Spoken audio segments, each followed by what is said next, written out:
Hello, my name is Courtney Radsch, and I'm the Senior US and Technology Policy Advisor for Article 19 in the United States. And I'm delighted to be here today at this panel organized on the sidelines of the Summit for Democracy during the Civil Society Forum.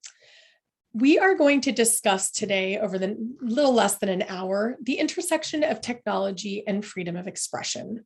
Specifically, we are looking at how technology and freedom of expression are both great enablers, but also great challenges. So technology is a great enabler of freedom of expression, but it also poses new challenges and amplifies old ones at the scale and scope of communication technologies expand.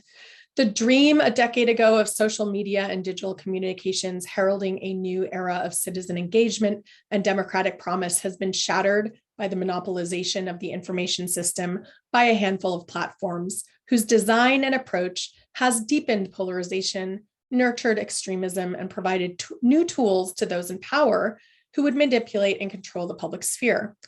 As recognition that self-regulation is insufficient to protect against harms from genocide to terrorism to prolific harassment, governments around the world are exploring how to regulate the intermediaries we depend on to express ourselves in the public sphere. We are going to delve into these issues today, talk about the legal approaches being taken by democracies to regulate expression, self-regulatory efforts to combat disinformation and extremism, and rethinking liability and accountability regimes, all in the challenge of protecting freedom of expression for all. What are the trends and the sticking points, and how can democracies ensure they protect freedom of expression? We're going to get into this now with our three excellent panelists, Craig Newmark, Vivian Schiller, and Barbora Bukovská. So Vivian Schiller, you are the director of Aspen Digital and have a storied career in journalism and technology, including as global head of news for Twitter, worked at NPR, New York Times, et cetera. You recently headed up a commission on disinformation, or sorry, a commission on information disorder, and you can explain why we think about it information disorder versus disinformation. Could you tell us about why did we need that commission and what were the main findings? Sure. So first of all, we called it information disorder rather than the more colloquial mis and disinformation because we wanted to take a more expansive look at the issue, not just the pieces of harmful content, but why we are suddenly in a situation in the United States and around the world where the truth is being, evidence-based reality is being undermined, whether it's about COVID, climate change, harms to underrepresented communities, elections, democracy, and more. It's a crisis.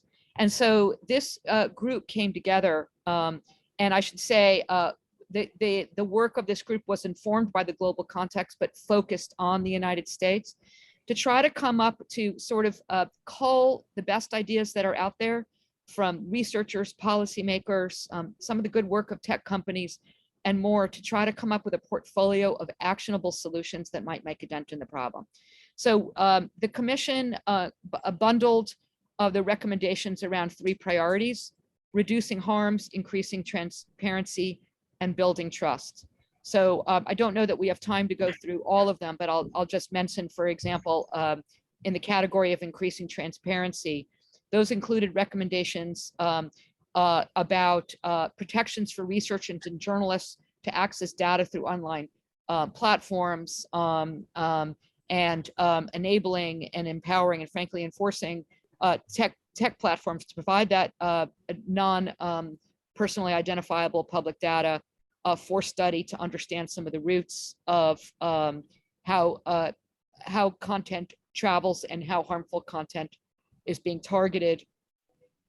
Some of the other recommendations in specifically, again, about increasing transparency are include recommendation to require platforms to publish information about high reach content, including the account, reach, and impression data. Also another recommendation that would require platforms to disclose their content moderation policies and practices and share a limited time archive of content that's been taken down because of those policies. And just one more in this category, and I'm happy to go through all of them if we have time, is about ad transparency. This requires platforms to disclose information about all paid ads and paid promoted posts on their platform. This would help us identify which communities are being targeted, by whom, and with which content. So that gives you a little bit of a taste. And if we have time, I'm happy to talk about some of the other recommendations. Thank you so much, Vivian. You know, one of the series of recommendations in the report is targeted at the media, recognizing that the media are both a standalone field, but also, you know, deeply implicated in how information circulates online, what information circulates online, et cetera. And I want to turn now to Craig Newmark, who is perhaps most famous for creating CraigsList, which has in some cases been linked to the decline in classified advertising and the economic structures that underpin journalism. But on the other hand, you're also the founder of Craig Newmark Philanthropies, and you have put your money where your mouth is, one might say, in terms of supporting journalism. I understand that, you know, you're very interested in some of the antidotes to the information disorder that we've just heard Vivian talk about, including some of the proposed solutions. What do you see as kind of the biggest 2 or 3 challenges that we're facing right now in democratic countries as lawmakers and the media try to grapple with the challenge of the technologically mediated information environment that we're in now, Craig? Well, first, the effects of CraigsList on the media. I used to agree with you, but recently the economists have done analyses, and briefly speaking, they tell me I'm flattering myself if I think CraigsList had much of an effect. TV news had much of that effect. And when it comes to the spread of disinformation in the US and across Western democracies, it appears that TV news and other forms of mainstream news have been responsible for the amplification of disinformation. That's true also of news distributors like social media platforms, you know, including Facebook, Twitter, YouTube. So the problems have been that mainstream media and social media platforms have been amplifying the distribution of disinformation, and that's the biggest problem that we have. When it comes to news media or the social media platforms, what seems to be the best course of action is to remind people in news media that they are amplifying disinformation, that they are practicing often something called both sidesism, and practicing also something called false equivalence, where they present one side of a story, which is actually purely disinformation.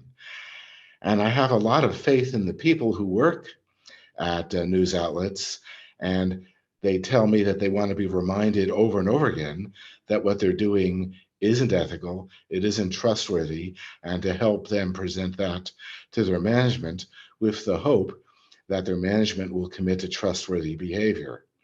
I'm working more intensely with people at social media platforms to do the same thing, because they're pretty committed to stopping the flow of disinformation.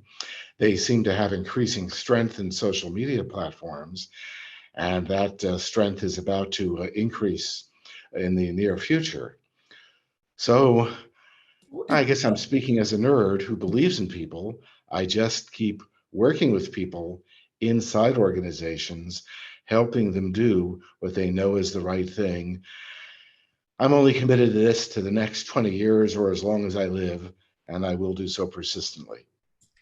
Thanks, Craig. Can you tell me, what do you mean by that? The power of these platforms is likely to increase? The power of the people who are working together, banding together to get their management to do the right thing is increasing. For example, as they reveal what's been going on in social media platforms and newspapers. Very helpful to think about. I mean, to the point that these technologies are ultimately created by people, and the platforms are, as governments are, composed of people who are doing their jobs and potentially trying to make the technology better. With that, I want to turn to Barbara Bukovská, who is my colleague from Article 19. And as you know, it's kind of Craig is talking about maybe the self-regulatory aspect of addressing some of these challenges, working from the inside out, trying to have better practices internally, putting pressure by staff, by NGOs on the platforms to do better. But at the same time, we're seeing that regulators and lawmakers around the world are also interested in forcing platforms to be better. Several of the recommendations in the report that Vivian was involved in also have recommendations for lawmakers on how to put better safeguards and protections around social media platforms and other technology platforms.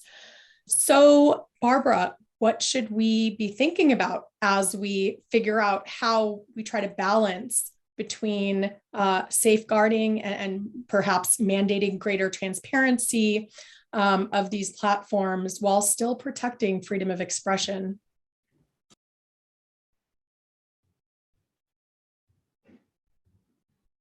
I was muted, so sorry. Hope you can edit it. Yes, thank you, Courtney. But I will look at what we can do from the law or policy or kind of regulatory perspective in a way that it can safeguard freedom of expression. But I want to actually start with looking at the broader concepts we are discussing today, and even this concept of information disorder, because that presupposes the fact that we have had a system where the information was in perfect order and everything was great, and we are talking about post-truth as if we have ever had the period with truth. I don't know when it was, and also we are working with these concepts which are not legal, they are messianic truth, and and so on.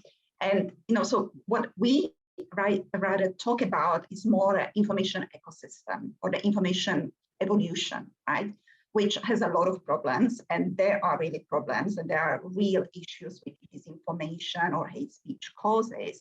But we really have here the evolution of the media, digital technology. We also have unfinished evolution of the traditional media or transformation of traditional media.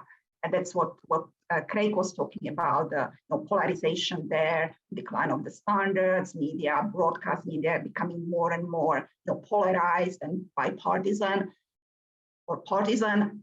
And then at the same time, we have public who is expected to navigate in this really complicated information ecosystem.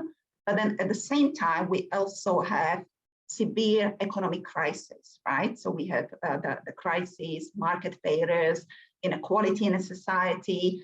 And then often the narrative is that it's disinformation which leads to polarized society, rather than looking at the fact that it might be economic causes that divide the society, and the disinformation is then a symptom of the problems we have rather than the cause. So I think that should be the starting point for our discussions.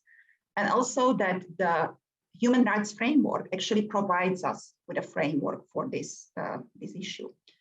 And now, to your question, what we can do from the law and regulation. So here I want to highlight a few problems, because the situation is really complex.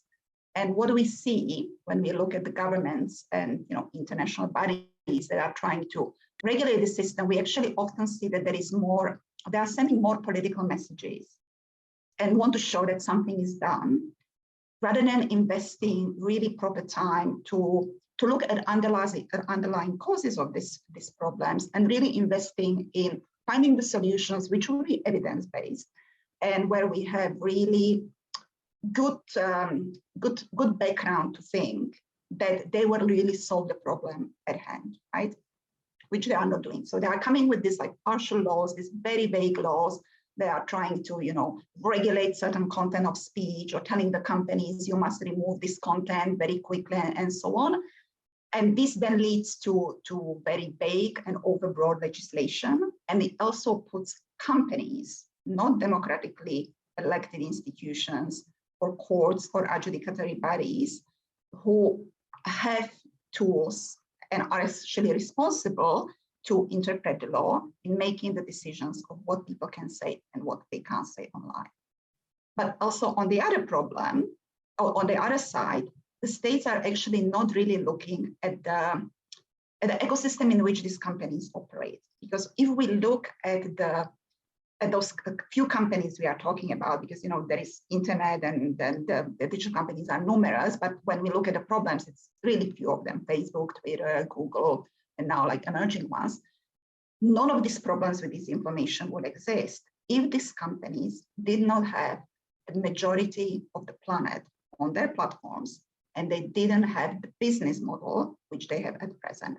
And that business model is based on personalization of data, personalization of the content, extraction of data, and locking people in those systems.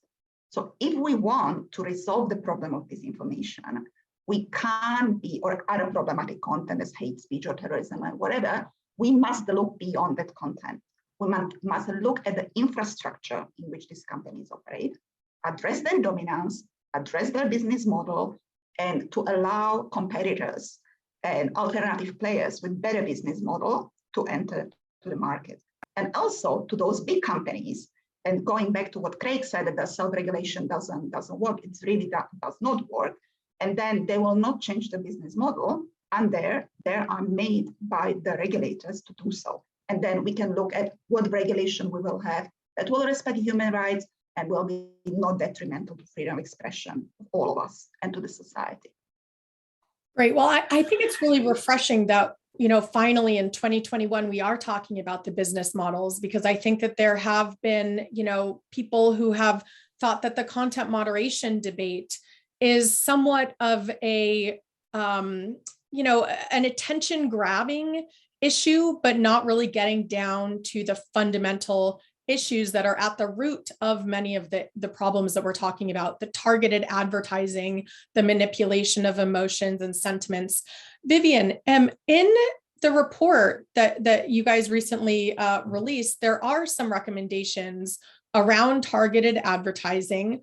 But I want to ask you, in light of what Barbara said, and also the fact that, you worked at one of these companies, do you think that tweaks around the edges in terms of, say, greater transparency, in terms of rethinking the business model, in terms of rethinking targeting, advertising, transparency, et cetera, is that enough to really address the challenges that we're facing and protect freedom of expression? Or do we need to fundamentally rethink the business model of these large, global trillion-dollar platforms? We absolutely do. And our report gets into that quite a bit. The transparency recommendations are just part of the answer. They're absolutely necessary, though, because if we can't understand, it's critical that we understand, we as a society, via researchers, via journalists, have access to the data to understand how content, whether it's algorithmically targeted or that goes viral organically, how and why people respond to that. So I don't want to, let's not throw the baby out with the bathwater by saying it's insufficient. That said, the report does make recommendations that have, perhaps in your construct, a little more teeth. For example, we have a recommendation in the United States. I don't want to go too far down this rabbit hole, but there is a much talked about in the corridors of power in Washington and in Silicon Valley and among people that study this space, something called Section 230 of the Communications Decency Act of 1996, which is quite a mouthful. And I won't go into all of the details about it because it would take too long. But the point is, it gives platforms. It also gives many other online businesses, including news organizations, immunity from the content that the users immunity from liability for the content that users might post. And there's a lot to be said about why that's important. And the Commission does not recommend dispensing with Section 230, not by a long shot. However, Section 230 protections now extend beyond what was originally contemplated, considering it was developed and designed in 1996. So one of the recommendations of this commission is to say, the moment a piece of user-generated content is amplified using ad tools that are provided by the platforms, it no longer has Section 230, that the platform no longer has immunity or liability from that piece of content. And further, that the platform's algorithms or its other technology products, to the extent those also amplify harmful information, are also not, that the platform should not enjoy Section 230 protection. So if implemented, that would go a long way. It will both protect freedom of expression, which is important to every society around the world and is particularly enshrined in the United States in the First Amendment, but also removes liability from removes the profit motive for that harmful, what started as free expression, for it being sort of weaponized and targeted at communities to try to manipulate them. Really fascinating addition, I think, to the conversation around Section 230 and the broader issue of when intermediaries should experience liability or not. And one of the aspects, I think, of thinking about that, and one of the differences, while there are some similarities with news organizations, there are also differences in that, one of the things that defines journalism are professional norms and standards, and that those are created by journalists and news organizations themselves in free countries and democratic countries.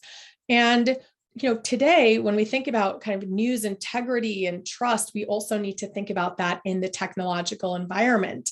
And so I think about that in relationship to 230, because it would seem that that might be part of how we think about responsibility. But, let me turn to Craig, because you mentioned, journalistic standards, the role of the mainstream media, or not just the mainstream media, but kind of traditional media in the information ecosystem.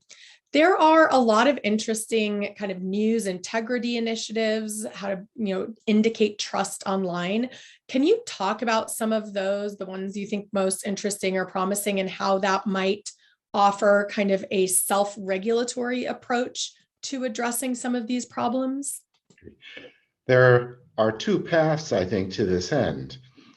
There are a number of centers of journalistic ethics, like at the Columbia Journalism School, Poynter Institute, the Markla Center, who are helping us better understand what are the ethics of greatest interest in the news today, like the fact that it's considered wrong to bear false witness, that is, to amplify disinformation or to practice both sidesism. The other path has to do with getting the support of news organizations across the world, getting them to commit to codes of ethics with some enforcement. Two worldwide efforts, and I think we need more than one. There's Reporters Without Borders, based in Paris.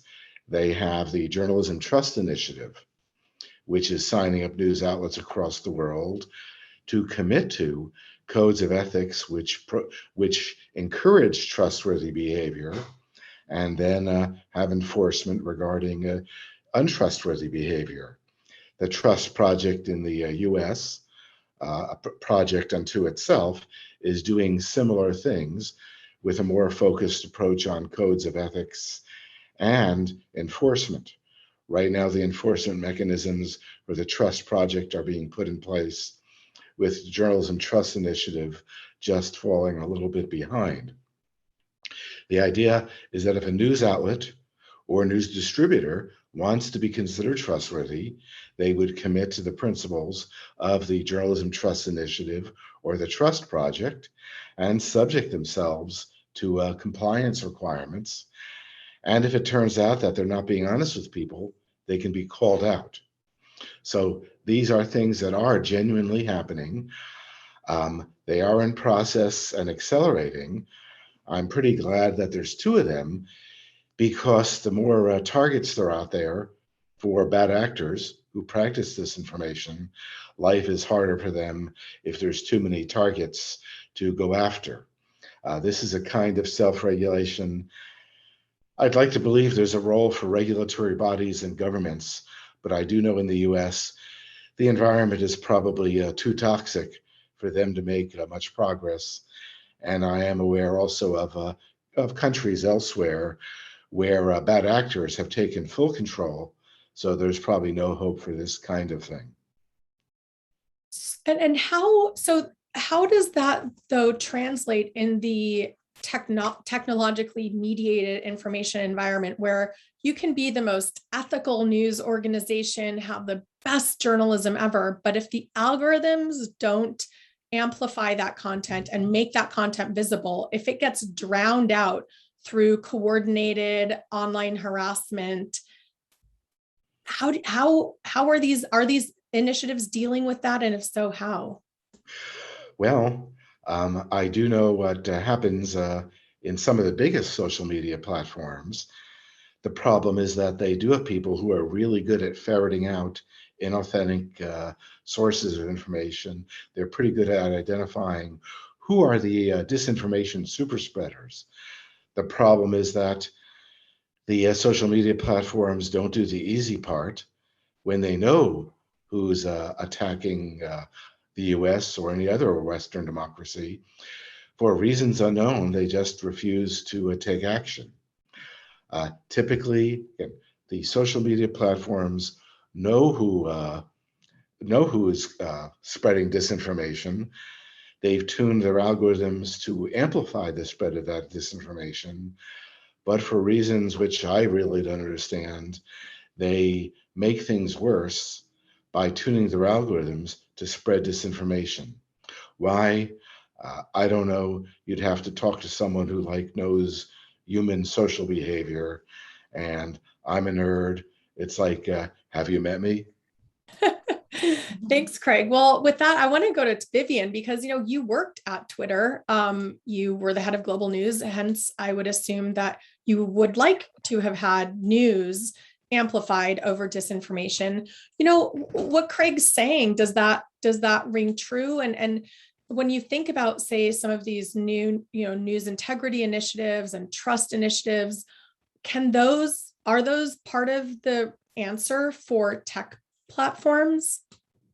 Well, they certainly can be. I mean, one of the objectives of both the Journalism Trust Initiative and the Trust Project. Sorry, the names do tend to conflate a little bit, but they're both distinct projects going for the same aim. For both of those, as well as other similar efforts, is that the data the data of about those news organizations who are accredited becomes a signal to the platforms in terms of what kind of posts are amplified or appear higher up in your news feed. So that's one of the that's certainly one of the objectives. I was in Twitter, it was 2014. So honestly, that may have been, 1814 in tech years. Things were quite different then. So I'm not sure how useful that is, but certainly the reason that I became part of Twitter is because I saw what it was and how it had much greater potential to be a provider of high quality news and information. There are a lot of problems with Twitter today. That said, I think if you compare their content moderation practices, at least, they're probably doing better than most. And in turn, you also have a very long career working with some of the best news outlets in the United States, if not the world, which are really fundamental pillars of democracy. Do you think that news organizations, okay, New York Times maybe is in a different category than most, but can journalism compete in this environment? Is it possible to even have sustainable journalism anymore? Or do we need to, really figure out how to rebalance power, do you think? A lot of news organizations are sorry for all the wind. I've been exiled to outside as I'm traveling for Thanksgiving holidays with my family. First of all, we have to try. There's no democracy without journalism. Period. Full stop. So business models for news organizations are highly challenged. Yes, the New York Times and a few others are an exception, but at the local level, which is absolutely critical given decades of consumer research that shows people trust their local news organizations more than they trust this artificial abstraction called the media. as local news has been hit worse than just about any other form of news, it's critical that we find new ways to support news organizations to be able to bolster their ranks, to provide that critical local information that people will trust.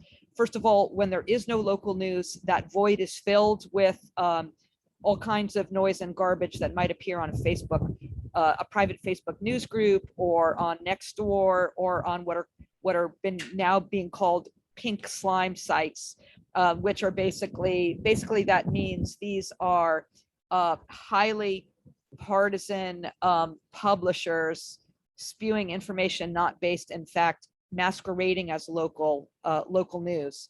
And so without high quality news, the void is filled with garbage. Second, local politicians, local businesses, and any other potential wrongdoers are not held accountable. And also it harms community cohesion. We live in a time of unprecedented polarization. If we can't stitch communities back together, which news organizations can help do, then we're in a world of hurt. Indeed. And if we think about the challenges that the United States is facing, in many ways, they're potentially even more acute in places that have not had as robust of an independent pluralistic media system, democracies that are more challenged, that are smaller economic base, or new democracies, thinking about Afghanistan before the Taliban retook power, or Myanmar before the military coup there. They don't have the same power to influence platform policy. They don't have the same powerful, media institutions. Lots of these, these countries are still developing that pillar. Barbora, given the challenges that many democracies are facing, do we need to think about imposing more legal requirements on tech platforms? We know that Facebook has been linked with genocide in Myanmar. We saw how the Taliban in Afghanistan leveraged social media as part of their overtake of power there. We're seeing that now in Sudan as well. So is it enough to wait, to let the media and tech platforms kind of do their own thing? Or do we need lawmakers to step in democracies like the United States or Europe, where these firms are based, in order to protect democracy elsewhere? Mm-hmm.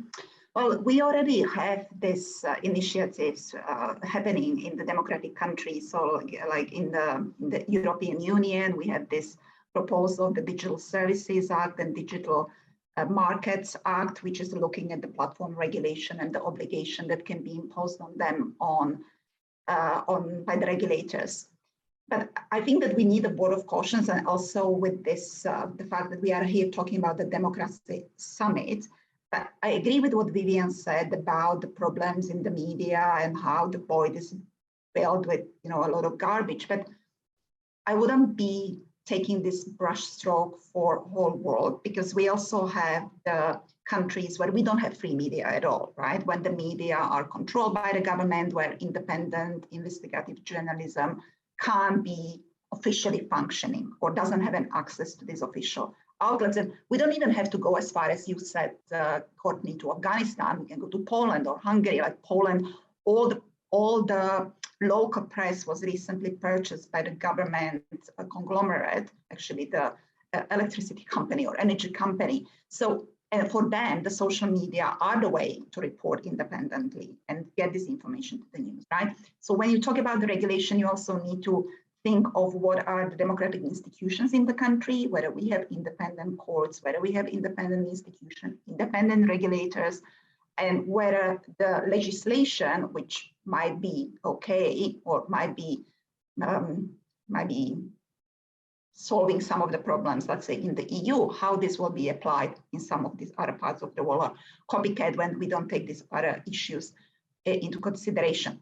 But also what was said by Vivian and Craig before, we also have to talk about, and again, we are at the Democracy Summit, that this is not just about what individual users or bad media are doing. a lot of disinformation or harmful information is actually coming from the state actors or from their proxies, right? And this is not new because this existed during the Cold War and so on. But now the states obviously applies the new technologies to spread the propaganda even to their domestic population, but also internationally. And this is really the threat to democracy. This is the threat to state sovereignty and human rights protection. But that aspect will probably not be solved by human rights framework, because this is about the states' relations and geopolitics and so on. And in the past, during the Cold War, the OSCE, there was a discussion about some treaties about how we are going to use these propaganda wars and have some rules. So maybe there needs to be some discussion about as well, and states coming to some sort of a truce or agreement what they can do. But when we are talking about the companies within the states and what content they remove for the users, we need to have transparency, we need to have accountability, but we also need to make sure that the regulation, if it's imposed on them, is not captured by those different state interests and commercial interests, because then that will be detrimental to freedom of speech. A giant challenge to prevent capture by private and governmental interests, no doubt. But that said, I think, it's interesting to hear, I think, taking kind of the global perspective. And, I want to go back to you, Craig, because you mentioned the role that individuals in these technology firms are playing. And, much of what we do know about the role that several major social media platforms have played in the information ecosystem is because of leaks from employees, because of research that was done internally and then leaked. Whether that's the troll networks in Azerbaijan and Turkey, or again, some of the other examples I mentioned. I guess I would ask you, as we are in the lead up to the Summit for Democracy and President Biden is gathering together heads of state from around the world, including, for example, President Duterte of the Philippines, who, of course, is presiding over a mechanism that is putting Maria Ressa, one of the world's leading journalists and one of the winners of this year's Nobel Peace Prize, facing up to 100 years in jail. I want to put the same question to you. Is it enough to rely on the goodwill of employees and the tech platforms themselves, or do we need strong democracies to step in and put in place some of the safeguards that will protect those in more fragile democracies or non-democracies? Okay, there's multiple parts there. I think government should help out, but in many countries, including the US, the environments are too toxic, I think, for government intervention. People smarter than me say there are ways that it can happen, but I'd have to defer to them. What I do feel is based on my own experience, my own success over the last 20 or 30 years. Basically, any of the success has been by accidentally being in the right time at the right place. And in my attempt to simulate normal social behavior and my simulation of social skills, I've worked with a lot of people in technology companies, in newspapers and so on, and just regular everyday people. And the only thing that ever seems to work is to relentlessly remind people to nudge them in a more productive direction. That's actually worked for me again over the last 20 or 30 years. It is the history of CraigsList. And for that matter, it's the history of much of the United States. So I would hope that government intervention could help, but maybe not in these trying times. Meanwhile, I am beginning to have some success with people in the background, in news, and more to the point, in social media platforms among my fellow nerds. It just means I have to be persistent. It means I have to keep working with people and just never, ever stop. We definitely cannot stop, especially since this is airing just 2 days before the Democracy Summit kicks off. And we know that there has been a whirlwind of preparations and that there will be some announcements about various commitments that will be made.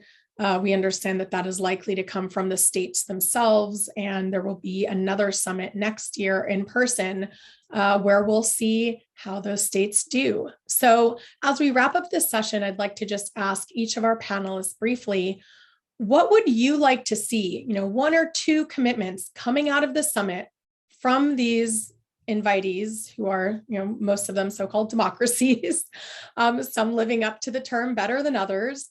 What are the commitments that you'd like to see them make with respect to protecting freedom of expression and technology? Vivian, I'm going to start with you, and then Craig, and then Barbara. Sure. I could name about 50 different things, but I just want to pick one that I feel like we haven't spent enough time on, which is freedom of the press. Aside from, put the platforms aside for a second, freedom of the press is under incredible risk, increasing risk around the world. We talked about what's happening in the Philippines with Duterte and Maria Ressa. We're seeing it now in many of the former Eastern Bloc countries, Russia, Belarus, Hungary, Poland is under threat, Turkey, Brazil, some of the Central American countries like Nicaragua, some of the, bubbling up, while not at the same level we saw under the Trump administration of the United States, and on and on and on. And I would like to see strong universal support for press freedom, and including some form of having some teeth for those that do not allow or enable a free press. That sounds great. I'd love to see some teeth as well. Craig, on to you. I don't know a lot about how the world works in general. I just know one smart thing, that is that as the US government and others become smarter at fighting disinformation and smarter at protecting our company vis-a-vis cybersecurity, that the agencies which do this get the active involvement right now of those entities in the US who are really good at respecting the wishes of embodied in the Bill of Rights of the founders of our country. They need to remember that we have things like due process and the rights of the accused. They need to remember that you're innocent until proven guilty. And they need to seriously think about how the Bill of Rights interacts with matters like encryption and backdoors. The concrete suggestion that I've already made in Washington is incorporate the smartest of the online rights groups like the EFF, EPIC, CDT, get them in the tent now, because I think they'll help protect our country, the US, in terms of what the founders intended as expressed in the Bill of Rights. We always have to. Craig, I think you just hit mute as you were saying. we have to remember that there's always, we have to protect the rights encoded in the Bill of Rights, the rights of the accused, due process, and the notion that you're innocent until proven guilty. Well, that would be something that it would be amazing if all of the countries and the leaders coming to the Democracy Summit could commit to that, since that's certainly not the case with Maria Ressa and so many of the other countries there. I got so excited about it. As you saw, I muted myself. Well, thank you. Barbara, I want to turn to you for the last comment. What would you like to see coming out of the Democracy Summit?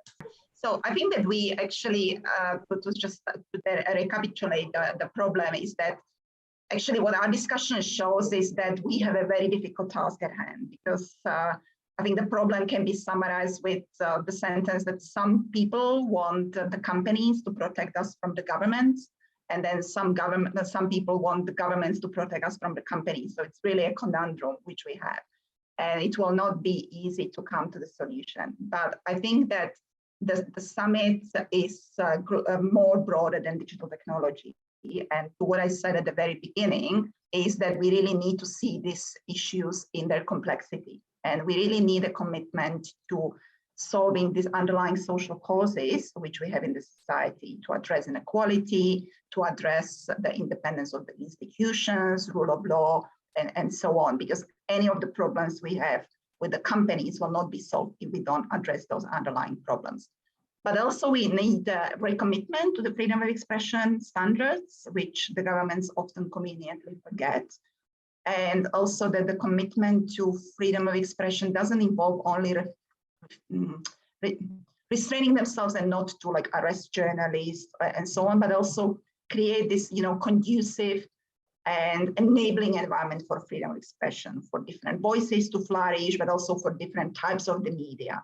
And given the problems we have in the media environment, and as I said, lack of independence, but also challenges to small media outlets and this dominance, to have different types of support to global civil society and journalism through helping them to sustain their work, and also supporting alternative business model, which will be alternative to these extractive businesses, but also which will enable to people and communities to access information they need.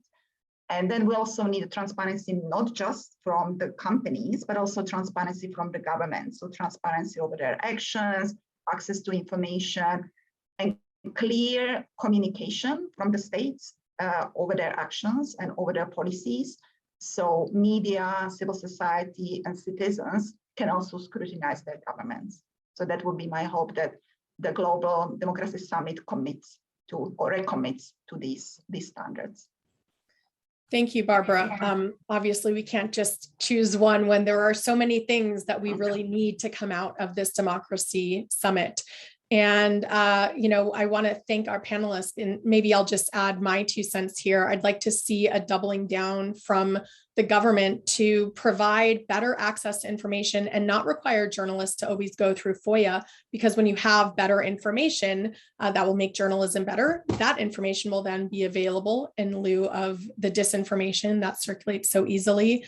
And I think that we are seeing, at least in the Biden administration, some reaction in terms of appointments to the FTC and the FCC, recognition that there is an issue with the business model. And so hopefully we'll see a commitment to some of the recommendations that came out of the Information Disorder Commission report, as well as commitments to engage with civil society, as Craig said. And so with that, I'd like to conclude and thank you on behalf of Article 19, which works internationally and domestically to promote freedom of expression and access to information and protect all of our human rights. So with that, thank you so much for joining us today.